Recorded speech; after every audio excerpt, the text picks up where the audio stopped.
Katulad kay Ping Lacson. Anong sabi ni Ping Lacson?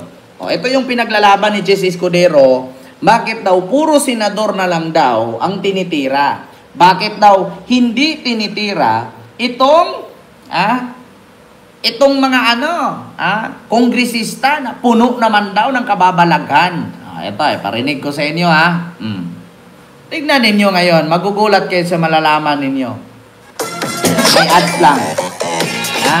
Kita ninyo, mahigit 1 bilyon ang insertion ng halos lahat ng senador. Tignan ninyo. Higit 100 billion pesos ang isiningit umano ng mga senador noong 19th Congress. Kita ninyo, 2025 budget, 100 bilyon ang hinihirit nilang budget. Sabihin natin, bawat isang senador, meron kang makukuhang 5 bilyon. Aba, kahit sino naman po mga kababayan, kung ako tatakbong senador, kahit gagastos ako ng 1 bilyon, kung kikita lang din naman pala ako ng 5 bilyon dyan, bawing-bawi. Diba? Paldong-paldo.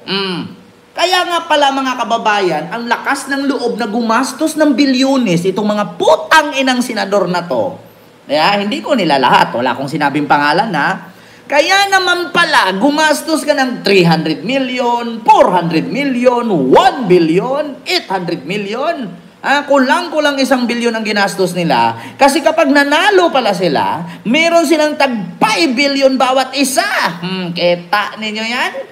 Continue. Ito ang pagsisiwalat ni Senate President Pro Tempore Panfilo Lacson. Dagdag pa ni Lacson, maging ang House of Representatives, mahaba rin umano ang listahan ng budget insertions sa 2025 national budget. Kaya nga sa totoo lang mga kababayan, anong sabi ni Vico Soto? Ang mga politiko, pag gumastos ng milyon-milyon yan, babawiin nila yan. Wala pong tao ang magninegosyo ng sari-sari store nang hindi kumikita. Tanungin ko kayo mga kababayan. Tatakbo kang congressman, tatakbo kang senador, gagastos ka ng 100 milyon. Paano mo bawiin yon? Magkano lang ang sahod ng isang congressman, isang senador? Tapos gagastos ka ng 100 milyon sa loob lang ng 3 taon? Gagastos ka ng 100 milyon. Tapos ang termino mo 3 taon lang. Paano mo babawiin yan? Sige nga. Magkano ang maximum budget ng senador kapag tumakbo? Diba? Magkano ang minimum at maximum budget para maging senador ka? Magkano ang gastos mo? Tarpaulin, convoy, pangangampanya, ikot dito, ikot doon, pakain sa tao, magbayad ka pa ng mga media, magbayad ka pa ng vlogger para i-promote ka. Tapos 3 taon ka lang maninilbihan, tapos gagastos ka ng 100 to 200 to 300 million. Paano mo babawiin yun kung ang sahod mo mga kababayan ay 200,000, 300,000 a month lang? Sige nga, yan ang katanungan ngayon. Gagastos ka ng 100 million, 200 million, 300 million, tapos yung sahod mo 200,000 a month. 3 taon. Kita ninyo? 1,000 plus days. Divide 12. 3 years divide 12 times 200,000. Yan lang ang kikitain mo sa 3 taon. Tapos yung inubos mo ng pangangampanya nung ikaw ay tumakbo, lagpas pa sa kikitain mo sa 3 taon. Paano nangyari yan? Continue. Narito ang Agenda Weekend Report ni Hannity. Kahit tapos na ang 19th Congress, hindi pa rin lusot sa issue ang mga senador nito. Ibinunyag ni Senate President Pro Tempore Panfilo Lacson na mahigit 100 billion ang isiningit ng mga senador sa 2025 national budget. Ang insertions na ito, hindi naka-line item sa General Appropriations Act o yung mismong final budget. Inilagay lang umano sa category na FLR o for later release. Ngayon lang daw nakakita si Lacson ng ganito kalaking insertions dahil sa panahon ng PDAF scam. Hundreds of millions lang daw ang pinag-uusapan doon. Pero aminado si Lacson, hindi naman agad illegal ang insertions. Ang tanong lang, bakit umaabot sa 5 to 9 billion ang bawat individual insertion? Kita ninyo? 5 to 9 billion ang bawat senador. 5 to 9 billion. Kita mo yan? Kita ninyo yan. 5 to 9 billion. Laki, di ba? Yung 1 billion nga lang eh. Yung lamesa mo sa bahay, 2 lamesa mo, ganun kalaki ang 1 billion. Yung lamesa mong ganyan hanggang bewang mo, ganyan kalaki ang bloke ng pera na 1 billion, tag 1,000 yan. 100,000 na tali yan. Di ba? Tapos ang makukuha, 5 to 9 billion. Just try to imagine. Yung buong sala mo ngayon, kung ordinaryong tao ka, puno yan. 5 billion palang puno na yung sala mo. Saan pupunta yun? Sinong senador dyan may proyekto sa kalsada? Siyempre sasabihin ng senador, bakit ako magpo-proyekto sa kalsada kung may dyan naman ang congressman? Diba? Yan ang mahirap eh. Yan ang mahirap. Sinilip na rin ni Lacson ang listahan ng insertions ng mga taga-House of Representatives na anyay mahaba rin. Tatanungin ni Lacson sa iba't ibang ahensya kung bakit daw pinayagan ng mga ganong pagsingit. Babala ng senador, delikado ito sa ekonomiya dahil ang mga pondo naantala o nailihis na sanay napunta sa infrastructure projects. Diba? Mapupunta daw sa infrastructure project. Ito pa. Dagdagan ko kayo mga kababayan. Tignan nyo si Jessica Soho. Alam nyo ba ang nabisto ni Jessica Soho?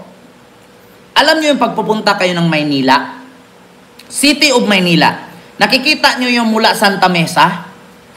SM Santa Mesa, papuntang Espanya, papuntang Ligarda. Nakita nyo yung kalsada dyan na kulay puti, puti at green ang ilaw? Example ko lang yan. Sino po ang laging dumadaan ng Santa Mesa at Manila? Mula sa Bimapa, papunta yan ng Ligarda, nakikita nyo yung mga kalsada nila may ilaw, ang tawag dyan cat-eye. Hindi ko sinabi na sa Maynila yan Sa ibang lugar naglalagay ng cat-eye. Ang cat-eye kasi nagsisilbing guide yan sa kalsada. Kapag lalo na ang kalsada, walang street light. Cat-eye ang tawag dyan. Nahulog tuloy yung ano ko. Cat-eye. Ngayon mga kababayan, alam nyo ba na ang presyo ng cat-eye ay 1,300 each? Bawat ilagay yan sa kalsada. Yung nasa gilid ng kalsada na umiilaw paggabi. 1,300 lang. Alam nyo ba ang prenisyo ng DPWH at ng kontraktor? 11,000 plus bawat isa. Kung maka-1,000 kang lagay niyan sa kalsada, magkano ang kita mo dun? Ganon sila kakurap. Pakinggan ninyo ito, mga kababayan. Nang tinatawag na cat's eyes o reflector lights sa mga kalsada, ang aktual na presyo ng bawat unit ng cat's eyes nasa 1,350 pesos lang. Pero ang nakalagay sa detailed unit price analysis ng DPWH, 11,720 pesos na ang presyo. Ibig sabihin, kita ninyo? Kita ninyo yan?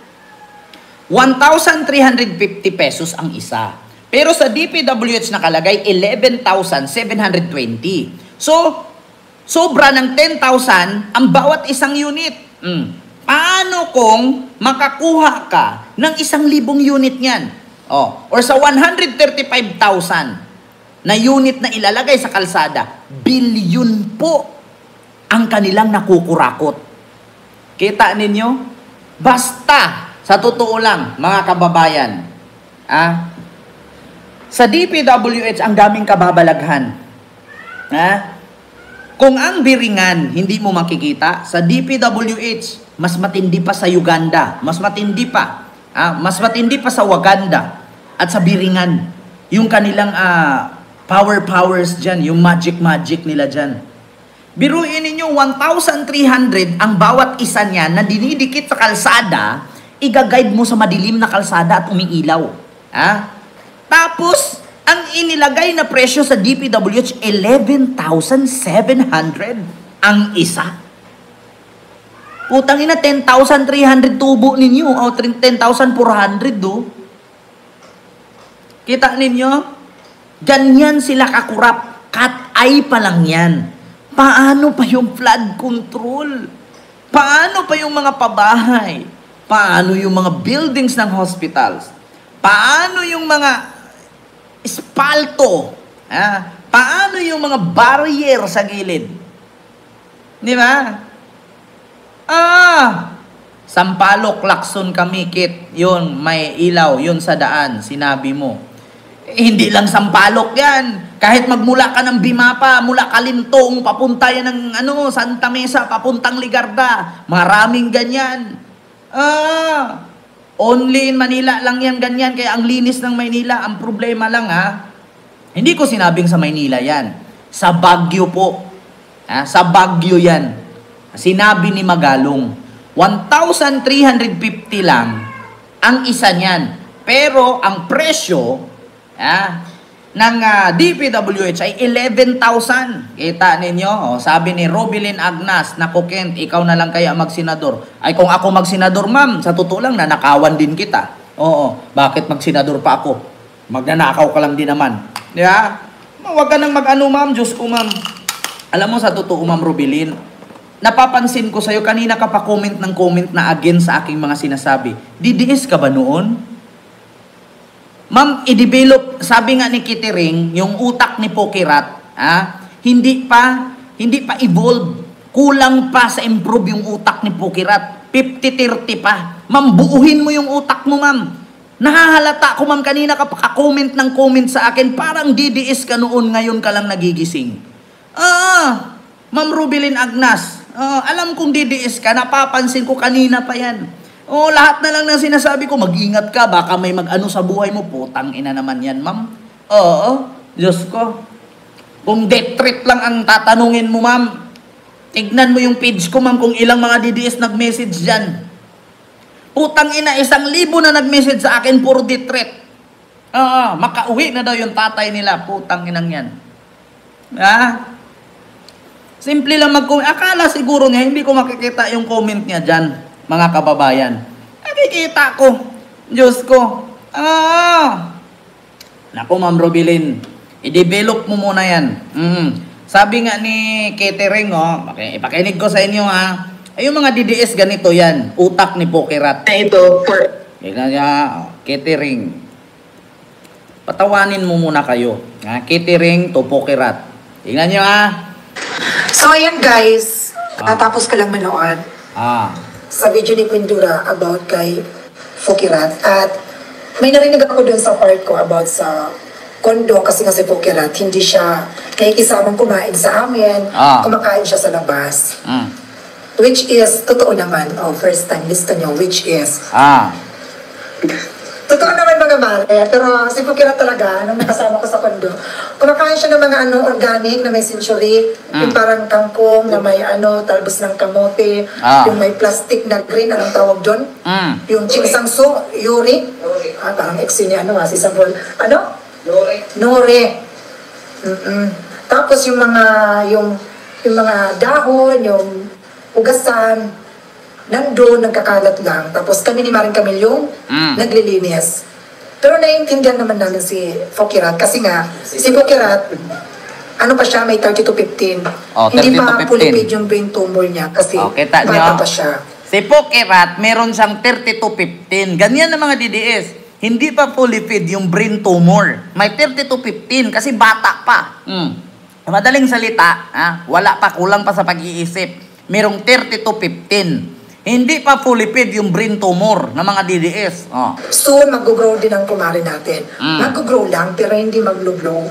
Yung brain niya mag-grow, yung parang matutatawan din siya, yung brain niya magiging fully paid na, yung parang alam na niya yung tama at mali. Diba? Mag-grow ang kanyang brain, pero hindi mag-glow ang mukha. Diba? Kita niyo? Yun lang, pero talaga, pero walang ako, sana maging okay silang dalawa kasi masarap mabuhay kapag wala kang kaaway, wala kang galit sa isa't isa. Love lang because peaceful life is the best policy. You can go what do you want. Anything else not happen because you cannot destroy to other people and other person. Yes, we have our freedom to Yes. If you are no regret to other people, we are happy together and we are Yes. Yung magnanakaw dyan, i-share nyo na yung abulin nyo, ha? May bagyo ngayon. Alabas nyo na yung mga ninakaw nyo, ibigay nyo, i-repack nyo. Diba? Kita ninyo? Yan po. Sa mga nagtatanong po, sino ba si Pukirat? I-research nyo na lang po, ma'am. Oo, matatawa kayo sa itsura. Kaya, alam nyo, sa totoo lang, si Miss Kitty Ring, pag napapanood nyo yan, mawawala yung ano niyo sa buhay, yung stress ninyo. Nako.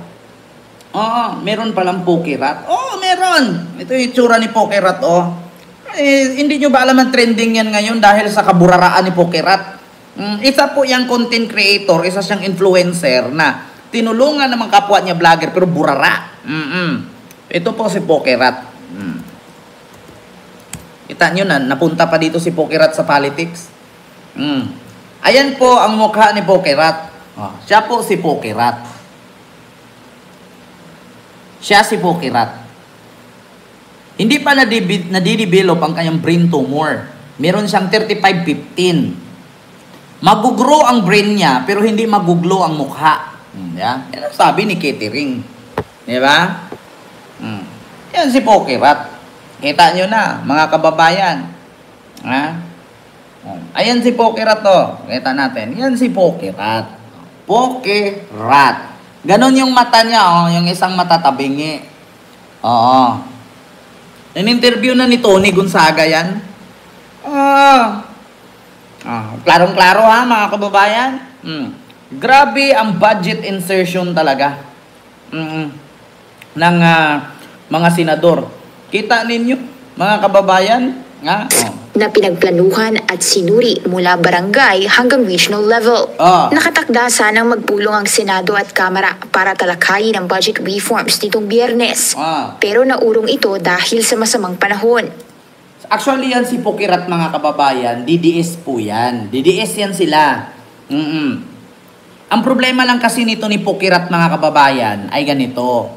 Nag-endorse siya. Alam nyo yung Queen Hera? Si Queen Hera, yung jowa ni Loconde ng hashtag sa Showtime. Si Queen Hera, yung may mga nakikita nyo yung pag pumunta kayo ng EDSA, may mga mga vlogger dyan na nag-i-endorse ng mga pampaganda ng mukha, mga pampaganda ng kung anong pahid-pahid sa mukha. Oo. Alam nyo ba, endorser si Pukirat dyan? Alam nyo ang sabi niya? Endorser ako ng mga pampaganda sa mukha, pero hindi talaga umipik. Siniraan niya yung in-endorse niya. Ngayon, ang sabi naman ng may-ari, paano nga iipik kung ganyan na ang mukha mo? Puputi ka lang, pero hindi mag-iiba yung itsura. Ito paalala ko mga kababayan. Paalala ko lang, kapag bumili po kayo ng mga skincare or mga cosmetics product, huwag po kayong mag-expect na paglagay ninyo sa mukha ninyo, gagwapo at gaganda kayo. Putang ina, kulay lang ang mag-iba. Pero wag na po kayong mag-expect na mag-iba yung hitsura. Iparituki ninyo. Hindi madadala sa sabon. O sa kung anong make-up yan. Kung gusto mo mag-iba ang hitsura, iparituki mo. Wag kang umasa sa sabon. Wag kang DDS. Wag kang DDS. Kung nakita mong gumanda si Ann Curtis, gumanda si Marian dahil sa paggamit niya ng sabon, huwag kang mag-expect na pag ginamit mo yung sabon, kasing mukha mo si Marian. Kung kakulay mo naman, si Utlom, sabi nga ni Utlom, kayong mga nagmamay-ari ng mga cosmetic product, ako ang gawin ninyong model. Pag mag-iba ang hitsura ko, ubos lahat ang produkto nyo. Huwag kayong kumuha ng mga artista na magaganda. Bakit? Maganda na yan Maganda ang nag-endorse, pangit ang gumamit. Sa tingin ninyo may nagbago sa mukha. Kumuha kayo ng endorser na mga pangit. Pag nag-iba ang hitsura niyan, means to say, maganda ang produkto nyo, ubos ang paninda ninyo. Kaya ako'y nag-a-advise sa mga nagtitinda na mga pampaganda. Bumuha kayong endorser na pangit. Pag pumuti yon, kuminis ang mukha, gumanda, ay ubos ang paninda ninyo. Kukuha kayo Marian Rivera, Christine Hermosa, mga magaganda na yan ganyan ang utak ng mga DDS. Pag sinabi ni Digong, ay, uuwi na ako kasi malaki ang titi ko. Papalakpak yan sila. Pero hindi nila alam, may kasamang titi yung sinabi. Uuwi na ako sa kulungan. Makakalabas ako kasi pupunta ko hospital. Papalakpak sila kasi nakakalabas. Hindi nila inalam na yung dulo may hospital. Muli siyang nananawagan ng self-restraint sa mga kapwa-senador. Huwag na raw makialam sa locally funded projects ng DPWH, DepEd at DOTR. Pinuna rin niya ang tinatawag na leadership fund sa DPWH na ginagamit umano para makasingit ng mga proyekto sa proposed budget pa lang o sa National Expenditure Program. Sa gitna ng flood control scandal, sinabi ni Lacson na panahon na para bumawi ang Kongreso. Lalo na't ongoing ang budget deliberations para sa 2026. Para sa Agenda Weekend, Hannah Tia, Bilyonaryo News Channel. Kita ninyo, mga kababayan, ganun po yun. Diba?